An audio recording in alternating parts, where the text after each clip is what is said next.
Weakness. Do I have weakness? I am nothing but weakness. I'm not naturally strong or fast or flexible. I'm certainly not the smartest person in the world. I get emotional over stupid things. I eat the wrong foods. I don't sleep enough. I procrastinate and I waste time. I care too much about meaningless things and not enough about important things. My ego is too big. My mind is too small, often trapped inside itself. Now, all that being said, I have a saying. A person's strength is often their biggest weakness, but their weaknesses can become strengths. Success, guys, a very, very lonely road, man. Along that road, you're not going to see too many friends. You see your shadow most often. You got to trust in the heart of hearts. Inside what you're doing, what you believe in is a worthy cause, a winnable fight.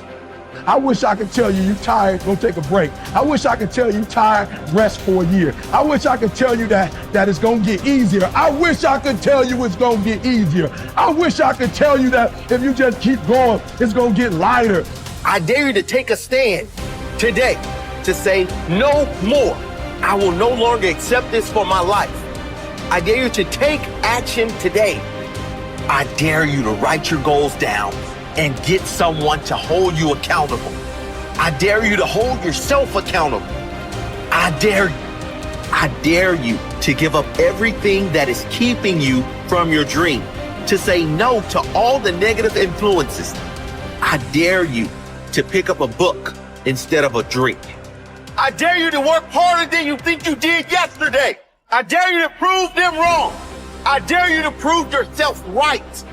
I dare you to stand up as a man or as a strong woman, as whoever you are, and declare that you are going to claim a bigger and better life for yourself.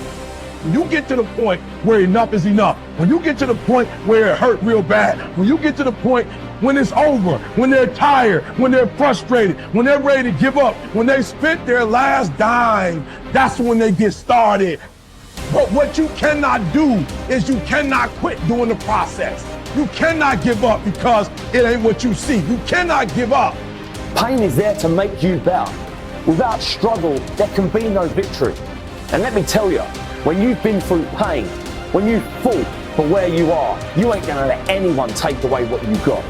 When you've earned it and paid your dues and suffered and failed, been hurt and been down, and you get back up, when pain and struggle comes to face you again, you look it in the face and stand it down. Because you've been through too much. You're too strong now.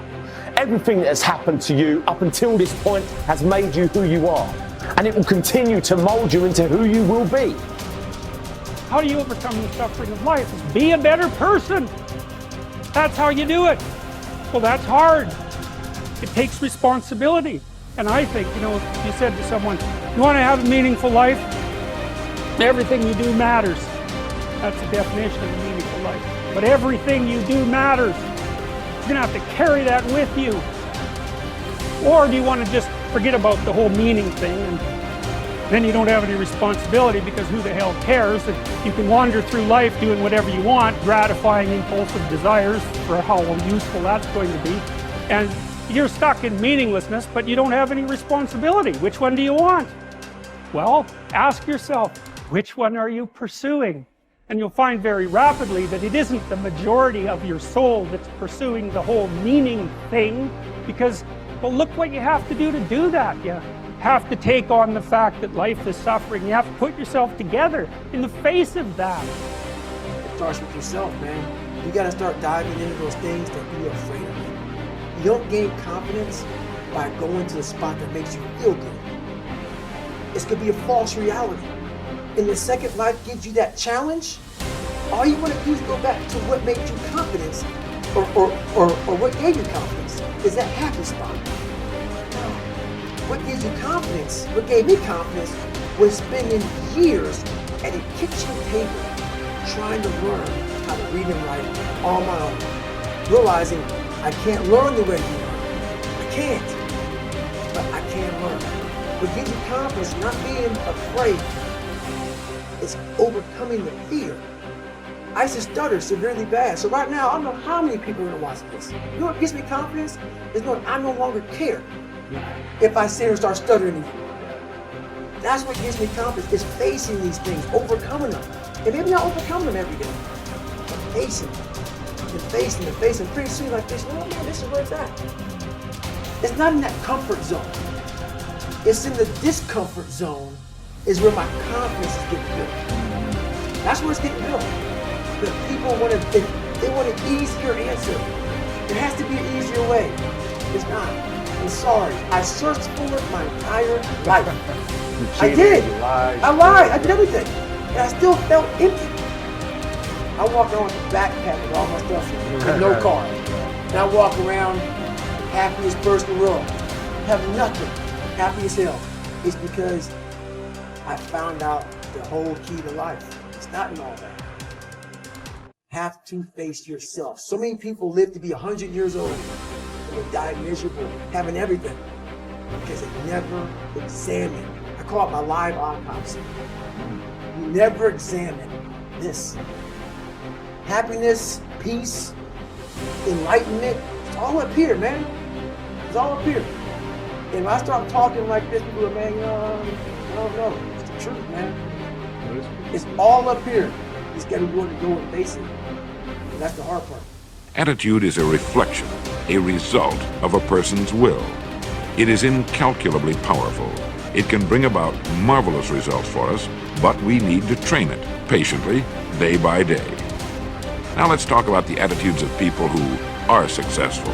The top 5% of the people who go sailing through life from one success to another, and who, even when they fail at something, shrug it off and head right out again. No matter who the person is or what he does, men and women in sales, business executives, people in all the professions, wives and mothers, students, top people in the armed forces, public servants, men and women in the service of religion, working men and women in all fields of endeavor, wherever you find a person doing an outstanding job and getting outstanding results, you will find a person with the right kind of attitude. These people take the attitude toward themselves that they can accomplish what they set out to accomplish, that there's no good reason on earth why they can't be competent, successful. They have a healthy attitude toward themselves and, as a result, toward life and the things they want to accomplish. And because of this, they achieve some remarkable things, and they come to be called successful, outstanding, brilliant, lucky, and a lot of other things. They're quite frequently no more brilliant or outstanding than the majority of the people by whom they're surrounded. But they did develop the right attitude, and they found their accomplishments not too difficult, and many times surprisingly easy, simply because it seems that so few are really trying, really believe in themselves. Successful people come in all shapes and sizes and in widely varying degrees of intelligence, background, and so on. But they all have one thing in common. They expect more good out of life than bad.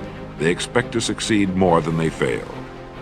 If you want something worthwhile, take the attitude that there are a lot more reasons why you can have it than there are that you cannot, and set out to earn it. Go after it, work at it, ask for it, and 9 times out of 10, you'll get it. Our environment is really a mirror of our mental attitude. If we don't like our environment, we have to change our attitude first. Your ability and willingness to discipline yourself to accept personal responsibility for your life are essential to happiness, health, success, achievement, and personal leadership. Accepting responsibility is one of the hardest of all disciplines, but without it, no success is possible. The failure to accept responsibility and the attempt to foist responsibility for things in your life that make you unhappy onto other people, institutions, and situations completely distort cause and effect, undermine your character, weaken your resolve, and diminish your humanity. They lead to making endless excuses. There is a direct relationship between the acceptance of responsibility and the amount of personal control you feel you have over your life. This means that the more you accept responsibility, the greater sense of control you experience. There is also a direct relationship between the amount of control you feel you have and how positive you feel. The more you feel that you have a high sense of control in the important areas of your life, the more positive and happy you are in everything you do. When you accept responsibility, you feel strong, powerful, and purposeful. Accepting responsibility eliminates the negative emotions that rob you of happiness and contentment.